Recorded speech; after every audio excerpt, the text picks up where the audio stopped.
우리 지역의 이슈와 다양한 소식을 집중 취재한 기획보도. 경남도의회가 선별적 무상급식에 대한 중재안을 발표했지요. 경상남도와 경남도교육청은 어떠한 입장을 제시했을까요? 또 경남도의회 야권 도의원들은 중재안에 대해서 새누리당 아니라며 주장하고 있는 상황인데요. 전주현 기자가 정리했습니다. 지난 21일 제325회 경남도의회 임시회가 끝난 직후 최근 논란이 되고 있는 도의회 의장단은 기자회견을 가졌습니다. 이 자리에서 김용근 도의회 의장은 도의회가 마련한 무상급식 중재안을 발표했습니다. 지금까지의 지역별 보편적 무상급식에서 소득별 선별적 무상급식으로 전환하는 것으로 설정을 했습니다. 그리고 대상자 선정은 첫 번째, 도와 교육청의 어려운 예산 여건을 고려하여서 현재 저소득층 대상에서 초중고 전체 학생 52% 수준으로 확대를 하고, 이번 중재안에 제시된 계산법을 적용하면 지원 대상은 도내 43만여 명의 학생 중 절반에 가까운 23만 명에게 혜택이 적용됩니다. 하지만 서민자녀 교육 지원 사업을 유지한 채 별도의 예산을 도와 도교육청, 일선 시군에게 요구해 문제가 될 것으로 보입니다.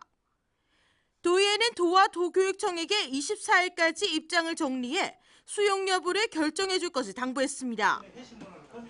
이후 24일 경남도 교육청과 경남도는 입장을 발표했습니다.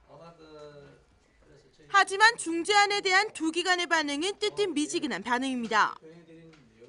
두 기관의 입장은 모두 결국 답변 유보입니다. 24일 오전 경남도 교육청은 학부모 회의를 통해 민주적 의견 수렴 과정을 거친 후 공식적인 입장을 발표하겠다는 겁니다.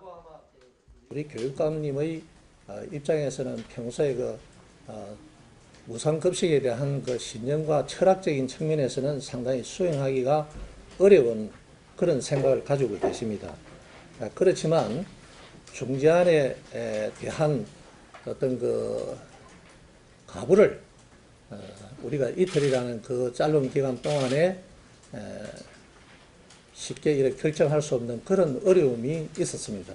따라서 이 부분을 좀 더 시간을 가지고 우리 학부모님들의 의견을 좀 더 들어서 최종적인 저희들의 입장을 도의회에다가 늦지 않는 시일 내에 저희들이 다시 의견을 제출하는 내용으로 저희들이 의회에다가 답신을 드렸습니다.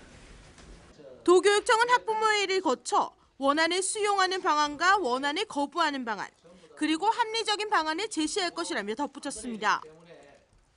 이어 열린 경남도의 입장 발표는 경남도 교육청의 결정에 따라 시장군수 정책회의를 거쳐 중재안에 대한 입장을 발표하겠다고 밝혔습니다.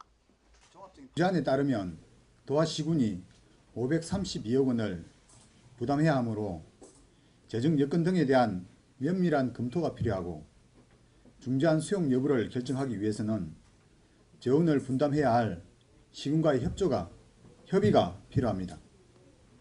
교육청이 최종적인 결정을 보고 시장군수 정책회의를 열어서 도의회 중재안에 대한 수용 여부를 결정하겠습니다. 한편 야권 도의원들은 22일 기자회견을 통해 이번 중재안은 도의회가 아닌 새누리당 안에 불과하다고 밝혔습니다. 중재안이라는 이름으로 나오는 공식적 절차는 지난 4월 12일 새누리당 의원총회에서 새누리당 의원들의 의견을 수렴하여 새누리당 소속 의원만으로 구성된 의장단에서 마련한 것입니다. 사실이 이러한데 야당 의원들을 철저히 배제해놓고 경남도의회 중재안이라고 하는 것은 도민을 기만하는 것입니다. 선별적 무상급식 중재안은 새누리당 안에 불과합니다. 또한 중재안은 소득에 따라 도민을 구분하고 있어 도민을 경제적으로 분열시키는 행정안이라고 비난했습니다. 한편 5월 중순까지는 입장을 발표하겠다는 두 기관. 과연 본래 입장을 고수할지 아니면 도의회의 중재안을 받아들일지 두 기관의 결정에 기추가 주목됩니다. 하나뉴스 전주현입니다.